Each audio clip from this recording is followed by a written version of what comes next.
guys, it's Lindsay, and I am back to share more about my decision to have weight loss surgery, as well as what my journey to prepare has been so far. In my last video, I mentioned a little bit about my struggles with weight over the last 2 decades or so, but this video will be a little bit more in depth.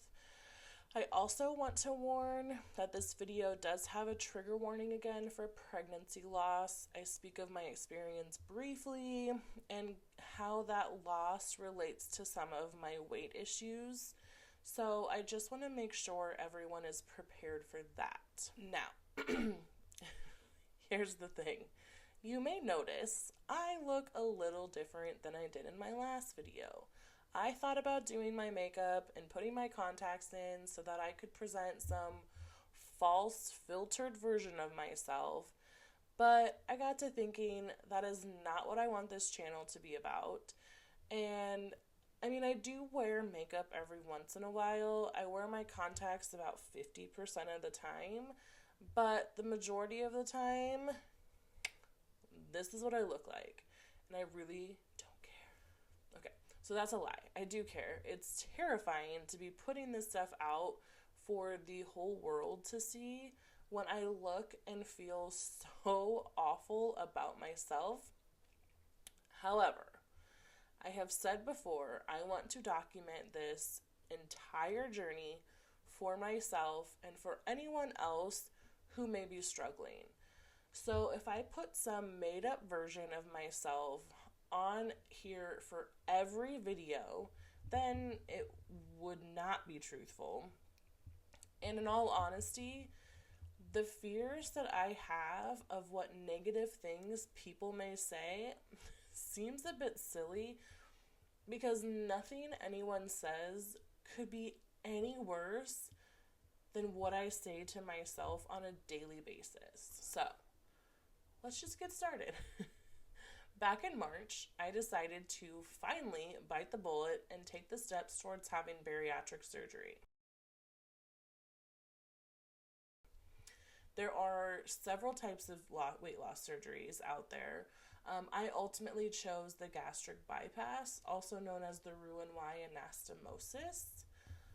I should also add in a little disclaimer that I am not a doctor. I have zero medical training besides watching Grey's Anatomy several times through, and I have nothing to do with the medical field. I am just a weirdo who does tons of research and nerds out when it comes to learning new things, especially when it comes to making such a big decision like, I don't know, cutting my stomach open and completely rearranging my intestinal tract. I don't know. So, little disclaimer there. And now that you guys know not to trust me with medical decisions, we're going to go ahead and move on. Some of the other weight loss surgery types is there's the lap band, which I'm not actually 100% sure they do a lot anymore. It looks like there's been a lot of long-term complications that are kind of coming up from that. There's also the gastric sleeve or the sleeve gastronomy, where they cut out about 80% of your stomach and they just kind of leave a slice of it that resembles a banana.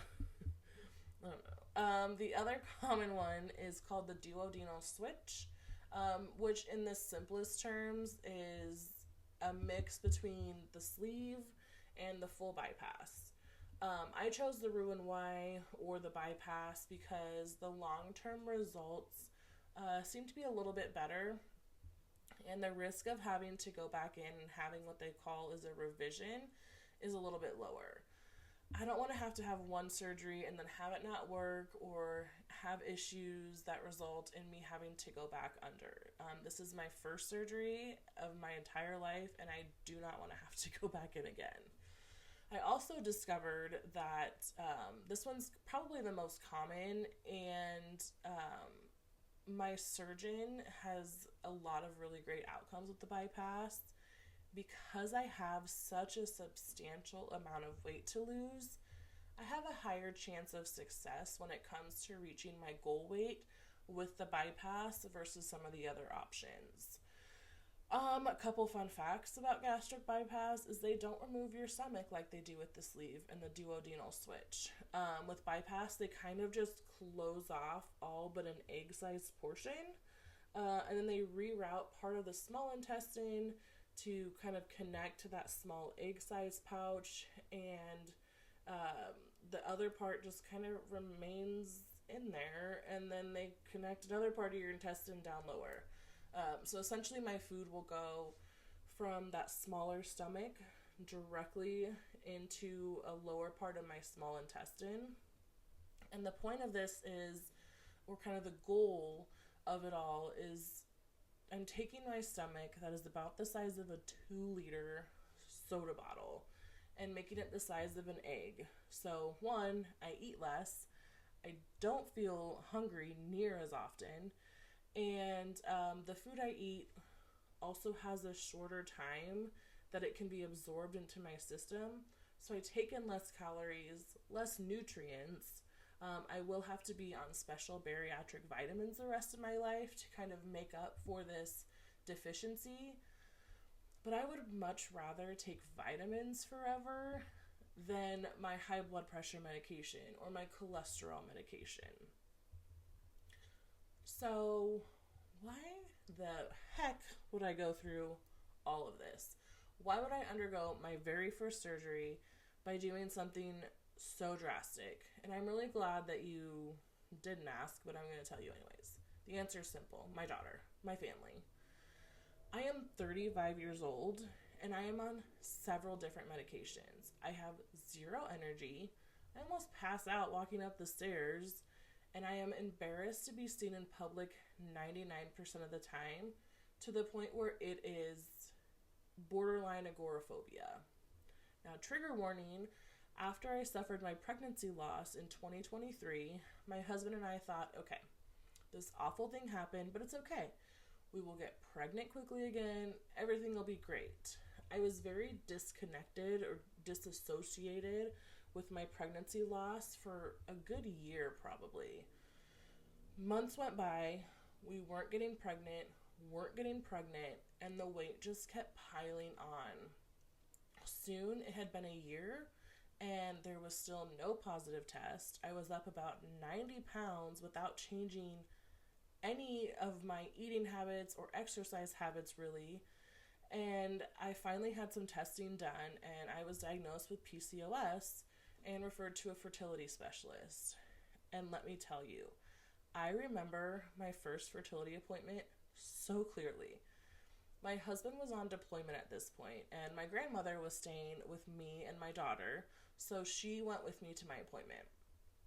I had an ultrasound done first, and then I met with the doctor.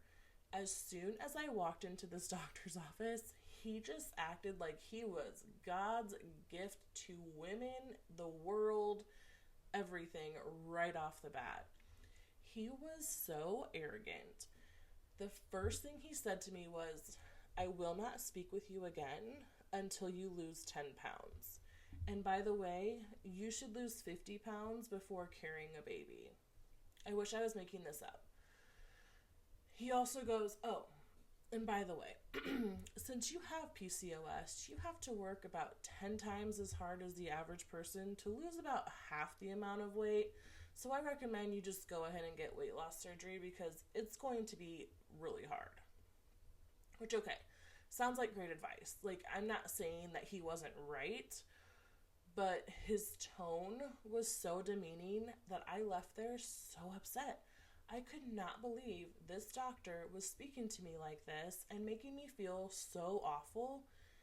Not to mention, this man was cracking sunflower seeds open in his mouth and spitting the shells into a cup during my consultation while drinking from a can of soda.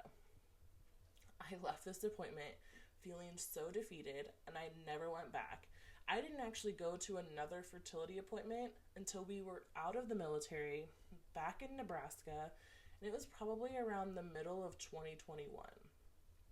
Now, given that first appointment was my first conversation surrounding weight loss surgery, I was really put off from it. I wanted to spite that doctor and show him that I could lose the weight and I could get pregnant despite his lack of belief in me. Side note, I'm a little bit stubborn. I refuse to acknowledge that he was right. Of course, the years went on. Still no baby. Still gaining weight. I would lose maybe a little bit here and there.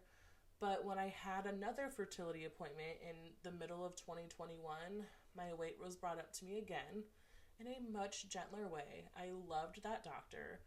And the topic of weight loss surgery also came up again. And at this point, I had worked really, really hard, and I had lost about 65 pounds. I was working out like a maniac. I was eating rabbit food, but yet I was still nowhere near where I needed to be to have a safe pregnancy. And I felt so defeated again, but I was still determined to avoid surgery. Now, over the last few years, I've lost weight. I gained weight. I've tried multiple medications. I was on Ozempic for 6 months and I lost 2 pounds. 2 pounds. People lose double digits on that medication every day, and my body was like, nope, never letting go. So, 2022 was another year. It was a tough year for me, mentally, physically. I spent all of 2023 in therapy, and at the beginning of 2024, I was finally ready to kind of tackle my physical health. I started looking into the weight loss surgery in February, and I didn't tell anyone. I didn't tell my family. I just kept it to myself because I was so embarrassed and I felt so judged. By the end of March, I signed up for my orientation class, and in the following months, I had a ton of appointments, a ton of tests done. I've met with the surgeon, a dietitian. You have to go through a special bariatric psych eval. There's a ton of educational videos you have to watch. You have to log all your meals in a special bariatric app. And my surgery is scheduled for August 5th, and I am so excited. It has not been easy to get to this point, though. I have definitely had friends and family share some negative thoughts with me on my decision and some doubts, which is fine. Everyone is allowed their opinion, but at the end of the day, the majority of those who care about me support me. It's my decision. I am the one who has to live in this body. I am the one who has to wake up every single day hating my body, not them. I have had to completely change my relationship with food. And I'm doing all right with it. I would be lying if I said it's all going great and things are perfect and it's all rainbows and butterflies, because it is not. Things are not perfect. I am struggling to cut out soda, struggling to cut out fast food. Fast food is just so convenient to pick up on the way home from a busy day at work. Every day is a new day, though.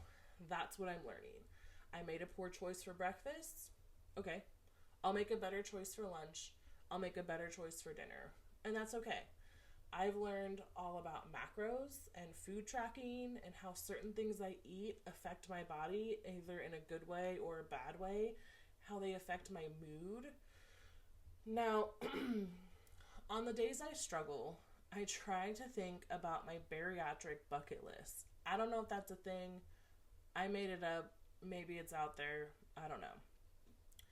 But I'm calling it my bariatric bucket list because it's a list of things that I want to do, or a list of experiences that I want to have when I am in a smaller body. I want to know what it feels like to comfortably fit in a bathroom stall in a public restroom. I want to go on a paddleboard, or zip lining, or horseback riding. These are all things that I have had to sit on the sidelines for decades while my family does these things, because my size has kept me from doing so. I want to walk into a store and buy clothes that I like right off the rack instead of settling for something because it just happens to come in my size. I want to have the energy to keep up with my 15-year-old daughter and be a healthy role model for her as she enters a really tough time in high school for teenage girls.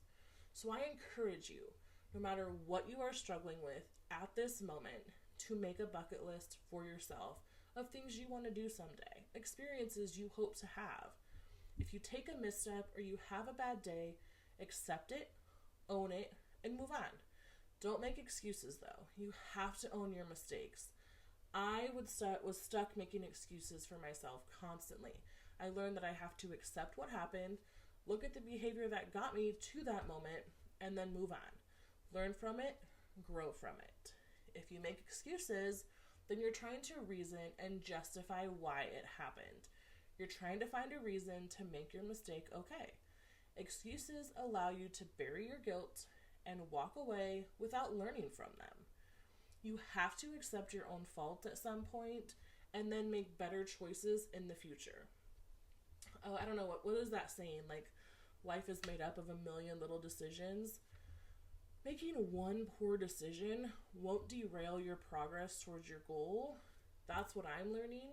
However, continuing to make those poor decisions absolutely will affect your end game, your end goal. So, I better wrap this up before it goes on forever. Please click subscribe to help me grow and learn and reach others who may be in the same situation, maybe struggling the way that I am. I really, really appreciate it. Future videos will include more about my surgery, the process leading up to it, plus I'll discuss my fertility struggles, my PCOS diagnosis, as well as a lot on my mental health struggles, because there's been a lot that was packed into the last year with that. I hope you all have a wonderful day. Please check back here for more random information about my life and what I'm learning along the way to this weight loss, better me journey. So I hope you have a good one, and Loser Lindsay